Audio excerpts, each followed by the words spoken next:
Welcome to the debate. Imagine you write a completely flawless piece of software. You test it 10,000 times, you deploy it to your server, and you go to sleep. The dream of every engineer, right? Exactly, the absolute dream. But then, a week later, without a single line of code changing, without, a single configuration file being touched, the software completely rewrites its own operating rules. Which is terrifying. It is. I mean, in traditional software engineering, we would call that a catastrophic system breach. But in the era of autonomous AI agents, we just call it Tuesday. Yeah, Tuesday at 2 p.m. usually. Right, exactly. So today, we're talking about the model you forgot to pin, because we are living with this massive illusion of agent stability. We deploy these systems, and we trust them based on a static confidence number spit out by some automated evaluator. Right. But what we completely ignore is that the underlying foundation of that agent, the model, the dynamic context, the external skills, the retrieval systems, it is all constantly shifting beneath our feet like sand. It is a totally dynamic environment. It really is, and that is exactly the illusion we have to shatter today. If we're going to rely on these systems, we need to talk about the distinction between a mere model identifier and, true behavioral identity. Which are very different things. Fundamentally different. And we're going to ground this deeply in the official OpenAI API documentation regarding model life cycles and the NIST AI Risk Management Framework. Specifically the AI 100-1 document, right? Yes, exactly. The one covering provenance and TEV, which stands for Test, Evaluation, Verification, and Validation. And later on, we are also going to borrow a really fascinating conceptual lens from Bitcoin developer documentation regarding immutable transaction receipts. I am still skeptical about that part, but I am excited to dig into it. Oh, it will make sense, I promise. So my position today is that reliable autonomy requires a strict, comprehensive dependency receipt and structural human gates, because pinning every single variable is the absolute only way to establish true behavioral identity before an agent takes an irreversible action. And my position is that, while pinning dependencies definitely improves reproducibility, treating it as a panacea for correctness or safety is honestly pure magical thinking. Overly bureaucratic receipts stifle the very agility we actually need from these systems. We have to recognize that non-model dependencies will inevitably drift completely independently of our rigid controls. Okay, so let's get into it. I want to start by asking you to put yourself in the shoes of a developer, looking at their own code base. You look at your API call, and it says model.gpt5.6. A very common sight. Right, everyone does it. It looks like a standard function call, but it is not a function. It is a pointer to a generic alias. If you look at the OpenAI model catalog, they are very explicit about model life cycles. Yeah, they deprecate and update things constantly. If you do not point to a mathematically pinned snapshot, something like GPT.5-2025-14, you are inviting completely invisible drift. Well, The provider will update the model weights behind the scenes to improve efficiency, and suddenly your agent behaves entirely differently. I agree with the basic premise of pinning the model weights. I don't think any serious engineer believes it is safe to just let dependencies flow in a production environment. Good, so we agree there. We do, on the weights. You should absolutely be pinning your model snapshots in code. But here is the trap we fall into. We think that by locking down the code, we have locked down the agent. We haven't. Because of the external factors. Right. The NIST AI RMF is incredibly clear that an AI system is fundamentally a socio-technical system. It doesn't exist in a vacuum. Exactly. It does not exist in a vacuum. It interacts with human behavior, societal dynamics, and constantly shifting external environments. Let's play out your ideal scenario for a second. Okay, let's hear it. You pin the model to, say, GPT 5.6 Tera. You version your prompts perfectly in your Git repository. You lock down every internal variable you possibly can. But your agent is autonomous, meaning it reaches out to the world. Which it has to be useful. Right. It queries a live web search tool. It hits a third-party API for a flight booker or a live stock ticker. Those external tools change every single millisecond. The data they return is never the same twice. That is true. The schema of a third-party API might update without warning. You cannot pin the entire world. The idea that you can freeze an agent's behavioral identity by locking down its internal variables completely ignores the reality that agents only have value because they operate in an open, dynamic ecosystem. I see your point, but Pinning is great for debugging yesterday's failure, but it does not guarantee a correct or safe behavior tomorrow. wait. If we acknowledge that the world is constantly shifting, that RAG systems and external tool APIs drift independently every millisecond, doesn't that make the case for pinning even stronger? How so? I completely agree you can't freeze the external world, but that is exactly why we need a snapshot of the context at the exact moment of execution. But that's just a historical record. Think about it like a black box on an airplane. If a plane crashes, you don't say, well, the weather changes all the time, so what's the point of recording the altimeter? No, obviously not. You record it because you need a photograph of the world exactly as the system saw it when it made its decision. Because it goes so much deeper than just the model weights, the prompt, the dynamic context it fetches from a database, the retrieval-augmented generation mechanisms, the external tools, the policy guidelines, and even the evaluators grading the agent. Every single one of these is a separate dependency. A photograph is just a static piece of data, though. It tells you what happened, which is, a post-mortem diagnostic. It does not stabilize the agent's behavior in the present. But it's necessary for accountability. Sure. Let's look at how the OpenAI documentation describes the interaction between messages, for instance. You have the developer message, which used to be called the system prompt, and the user message. Right, the new terminology. Yeah. And the documentation notes that their models process these messages with differing levels of authority. The model is trained to prioritize your developer instructions over the user query. Which is a good thing for security. It is. But even with that strict internal chain of command, if your agent reaches out to an external tool and that tool returns an unexpected, unpinned edge case error message, the model has to interpret it. Even a pinned model might hallucinate a completely novel recovery path that you never actually programmed. Which is why you need the snapshot to see what the error message was. But your snapshot only tells you why it failed after the fact. That is great for the autopsy, but an autopsy doesn't bring the patient back to life. It doesn't prevent the failure from happening in the first place. I mean, I hear you, but the autopsy is the entire foundation of accountability. Without it, you can't even begin to fix the system. I'm not saying don't log things. Let's make this concrete. Imagine you run an AI customer service agent. On Friday, it's processing returns flawlessly. Everything is green. Okay. Over the weekend, the underlying search database updates its indexing algorithm silently. The IT team pushed a totally normal update.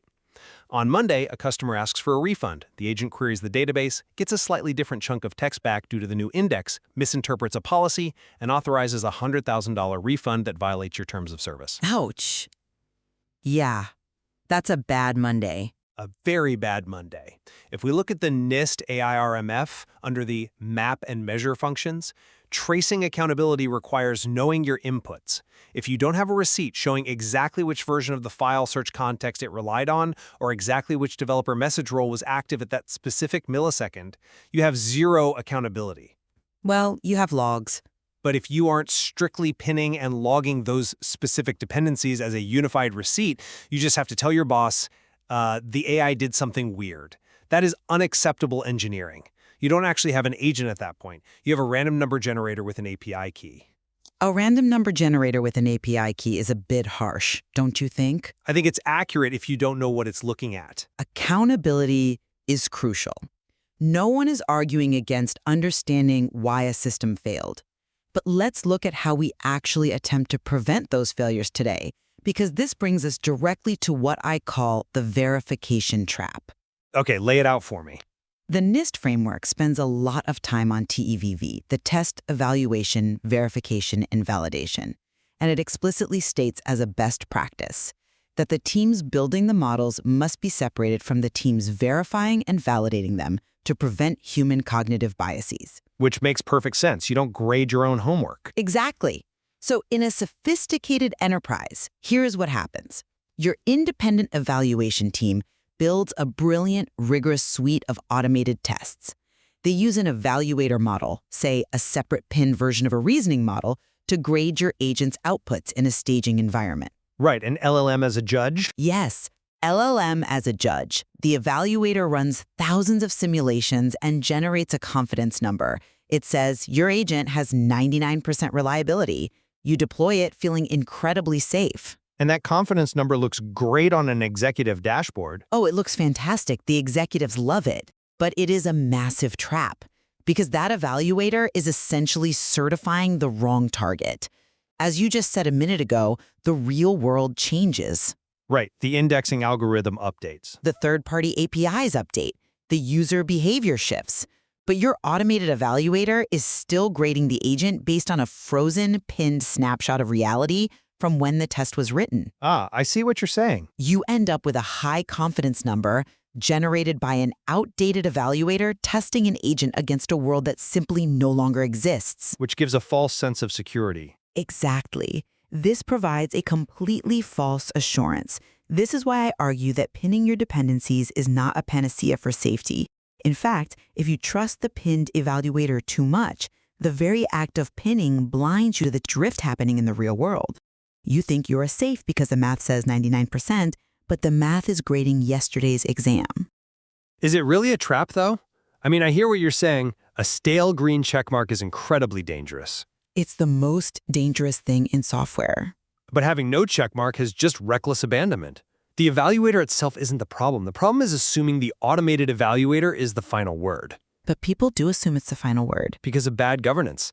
What you were describing isn't a failure of pinning dependencies. It is a fundamental failure of governance. Specifically, it is a failure of the NIST govern function. Okay, how do you fix it then? We cannot rely solely on automated confidence metrics. This is exactly why we need to implement what I call a human gate. A human gate. Yes, the NIST documentation talks about human-AI teaming, where the AI system is configured to defer to a human expert in high-stakes situations. For any irreversible action, like executing a financial trade, deleting a database, or sending a sensitive email, the agent should not just look at its own confidence score and fire away.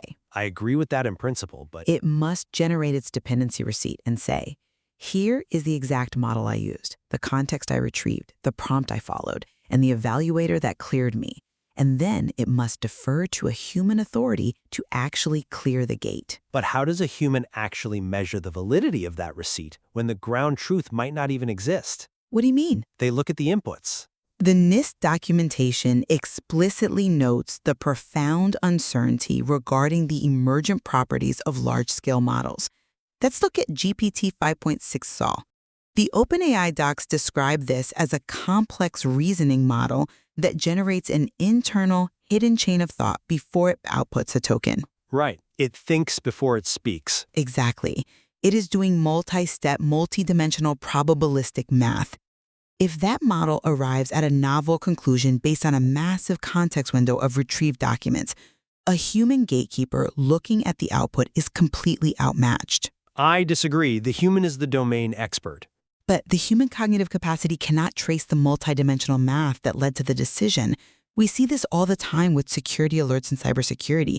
Alert fatigue sets in. Well, alert fatigue is a real issue. It is. The human looks at a highly complex receipt, sees that the automated evaluator gave it a 99%, and just clicks approve. The human gatekeeper just becomes a biological rubber stamp for the machine. Automation bias is a real, documented vulnerability. But that assumes the human is there to manually recalculate the neural network's weights, which is obviously impossible. Right, so what are they doing? The human isn't there to verify the math. The human is there to verify the context. The human looks at the inputs.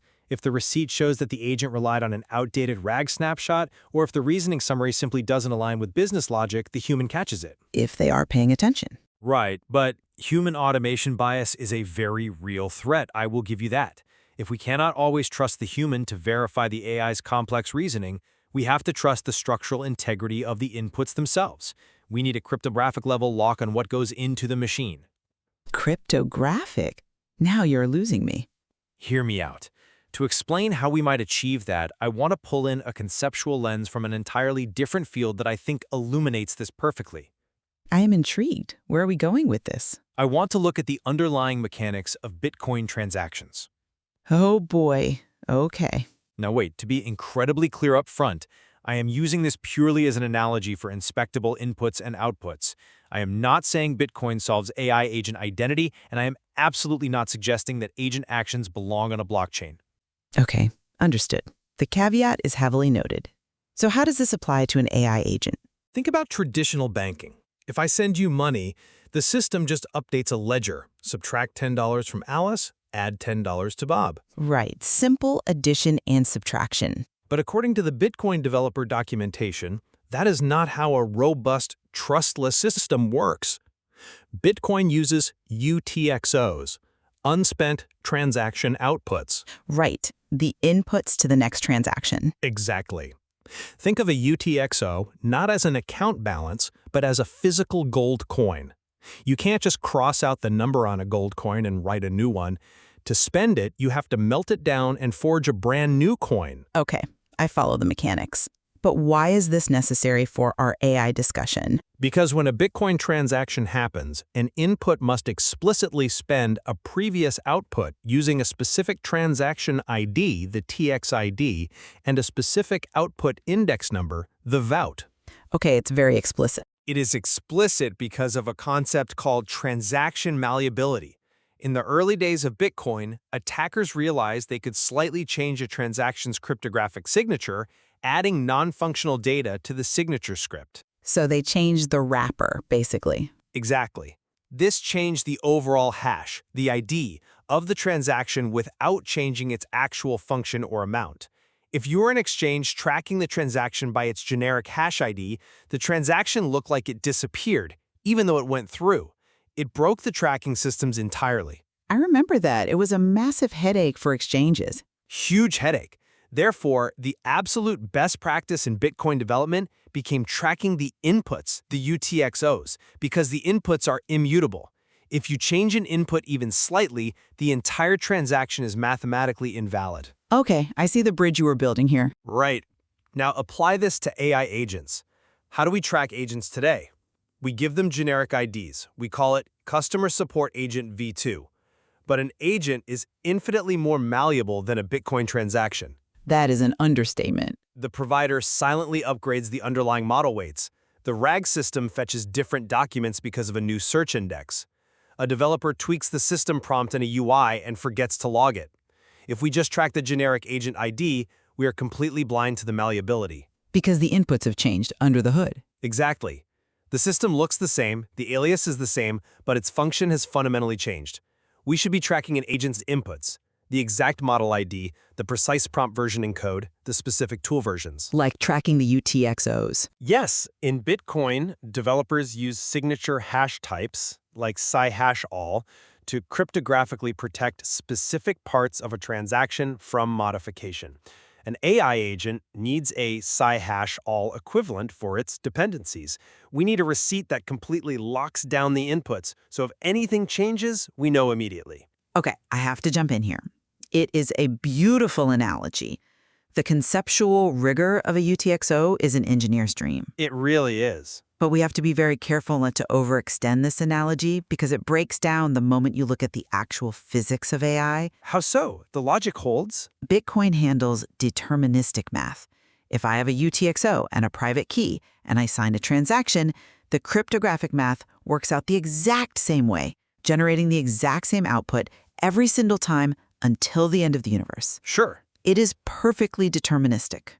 AI agents handle non-deterministic, probabilistic reasoning. Well, you can achieve your perfect sci-hash-all dream. You can lock down the inputs perfectly. You can have your mathematically exact model snapshot, your exact version-controlled prompt, your exact context window down to the character. And if you run that agent 10 times, the model might still occasionally give you a different output. Because of the probabilistic nature of the LLM. Exactly. This can happen because of floating point math differences in the GPU clusters running the model, or simply because it is a probabilistic text generator at its core. You cannot force determinism onto a probabilistic engine just by keeping a really good list of its inputs. I am not arguing that tracking the inputs makes the output perfectly deterministic. I know we can't eliminate the probabilistic nature of the model. Then what does the receipt actually buy you, other than bureaucracy? It bounds the chaos. Think about the alternative. Think about the Bitcoin Sci-hash non-flag. Remind me how that one works. I haven't looked at the Bitcoin docs in a while. A Sci-hash non-transaction signs the inputs, proving who sent the money, but it leaves the outputs completely unlocked. It allows anyone on the network to intercept the transaction and modify where the money actually goes. Ah, right. It's basically a blank check. Exactly. Running an unpinned agent where you just write model.gpt 5.6 in your code and let the provider silently upgrade the engine whenever they want is exactly like broadcasting a Sci-hash non-transaction. That is a stark way to put it. But it's true. You might have the same prompt, you might have the same intentions, but the underlying engine changes the destination without your permission, completely altering the side effects of the agent's run. Okay, I see the danger there. If an agent has permission to modify a production database and the model updates silently, the database modifications, the outputs, could change drastically. We might not be able to achieve perfect determinism, but we desperately need the rigor of the UTXO receipt. We need inspectable input so we can at least bound the probability of disaster. I completely agree that we need to bound the probability of disaster. Good. But taking the abstract conceptual rigor of a UTXO and forcing it onto a software engineering team building AI agents today requires us to ask a very hard question. What does a practical, usable receipt actually look like? That is the right question to ask. Because if you're a developer listening to this, you're probably rolling your eyes right now. You're thinking, I do not have the time or the compute budget to cryptographically hash 50 different dependencies just to make an AI summarize a client email. Well, obviously not for summarizing an email. And you would be right to roll your eyes. If we create a system that requires endless manual verification of cryptographic hashes, the system will be bypassed by lunch. Developers will write scripts to auto-approve the human gates just to hit their sprint deadlines. So how do we actually implement this without paralyzing the organization? That brings us to the pragmatic landing. What does a practical dependency receipt look like? It does not have to be a cryptographic nightmare that drains your compute budget, but it must be a comprehensive, structured checklist. Okay, let's hear the checklist. At an absolute minimum, before an agent is allowed to execute an irreversible action, the system must generate a receipt containing 7 things. 7. Okay. First, the exact model identifier, and I mean the snapshot, not the generic alias. Right, the specific date-stamped version. Exactly. Second, the exact prompt or policy version pulled directly from the code repository. Third, the specific version tags of any tools or skills the agent has access to. Okay, tooling versions. Fourth, a snapshot of the dynamic context and retrieval data it actually looked at. That one is going to be massive, but go on. Fifth, the targeted test or automated evaluator that cleared the agent's proposed action. Sixth, the intended side effect, what it actually plans to do to the database or the external world. And seventh, the approval authority, the human gatekeeper who actually signed off on it. That is a massive amount of data to log for every single action. It sounds massive, but let's look at how it works in practice using the OpenAI API. We know from the documentation that you are already passing complex JSON arrays of data back and forth. True, the payload is already there. A practical receipt is just structured logging of what is already happening. The system logs that the agent used GPT 5.6 Sol. It logs the exact developer message array, confirming that your strict formatting standards were actually applied to the context window. Right. It logs the specific file search snapshot ID that was injected. And it logs the user ID of the human who cleared the gate. This isn't bloated bureaucracy, this is just structured logging of the critical execution state. If you don't have this, you aren't doing engineering, you're just doing vibes. Doing vibes. I hear the words structured logging, but I have been in this industry long enough to see an unreadable, bloated bureaucracy waiting to happen. A receipt must remain compact. It is compact, it's just JSON. If generating, storing, and parsing these massive dependency receipts takes more compute, storage, and developer time than the task the agent is actually performing, the business will simply not support it. Storage is cheap. And more importantly, for exploratory research or local development or sandbox agents, which the OpenAI docs explicitly cover under their agents SDK, Forcing strict dependency receipts will completely paralyze innovation. Oh, I'm not talking about the sandbox. But people apply these rules universally. When you are prototyping, you have to let developers iterate rapidly. You want them using the latest unpinned models to find out what is even possible. You want them swapping prompts on the fly. If you bolt everything down before you even know what the agent can do, you will never build anything useful. I agree with you there. In a sandbox, let it fly. Iterate rapidly, break things, experiment with floating dependencies. But the moment you take that agent out of the sandbox and give it credentials that can write to a production environment, the rules of the game fundamentally change. Obviously, production is different. If an autonomous agent deletes a production database on a Monday morning, you need to know immediately, was it a prompt failure? Was it a model regression from the provider? Right. Was it an unexpected schema update in a third-party tool? Or was it a systemic bias that crept into the RAG retrieval data over the weekend exactly as the NIST framework warns about? Without that dependency receipt, you are flying completely blind. You are definitely blind without logs. You are left guessing why a system that worked flawlessly on Friday destroyed your company's data on Monday. Compactness shouldn't mean sacrificing the core variables that allow you to trace the failure. But the receipt doesn't fix a database. And more importantly, the receipt does not prevent the deletion if the human at the gate suffers from the automation bias we discussed earlier. Well, you still need good human training. The human looks at your beautiful, comprehensive 7-point dependency receipt, sees that the automated evaluator gave it a 98% confidence score, assumes the machine knows best, and rubber stamps the database deletion. Which is why the human has to actually review the intended side effect line item. But a receipt is ultimately just a piece of paper or JSON log. Safety does not come from logging. Safety comes from robust system design. It comes from failing gracefully. I completely agree with failing gracefully. It comes from designing the architecture to limit the blast radius of the agent's actions so that even if it hallucinates, it can't destroy the company. Pinning is a tool for reproducibility. Absolutely. It is essential for post-incident debugging. Right. But we cannot let the existence of a beautiful dependency receipt lull us into a false sense of safety. The agent operates in a dynamic world. The environment will change, the edge cases will multiply, and the agent will still surprise you. Which is exactly why the debate between agility and accountability is going to define the next decade of software engineering as these models become increasingly autonomous. Without a doubt. It is the defining challenge right now. So to summarize my position today, pinning variables and generating strict dependency receipts are entirely non-negotiable for true accountability. An agent's identity is defined by its inputs at the moment of execution, not by a generic name or a floating alias. Right. Without strict, inspectable provenance, we subject our systems to invisible drift, making reliable, safe autonomy fundamentally impossible. And my position remains that while provenance and pinning are incredibly valuable for post-incident debugging and reproducibility, we must actively avoid the verification trap. The stale checkmark. Exactly. Relying on rigid pinning can give us false assurance if the real world shifts underneath the agent, rendering our automated evaluations obsolete. True safety requires robust, resilient system design and critical, engaged human oversight, not just a bureaucratic checklist of locked dependencies. Clearly, both agree that relying on an abstract, automated confidence number generated by an evaluator is deeply dangerous and a trap we must avoid. Absolutely.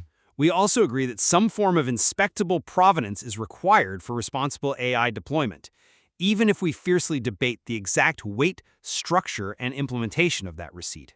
For sure. The illusion of the static, unchanging agent is something the entire industry needs to wake up to.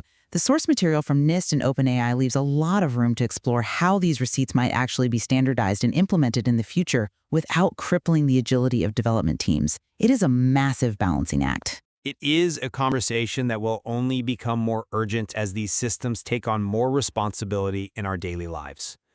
We will leave you with this final thought. What is the smallest dependency receipt you require before an agent may trigger an irreversible action?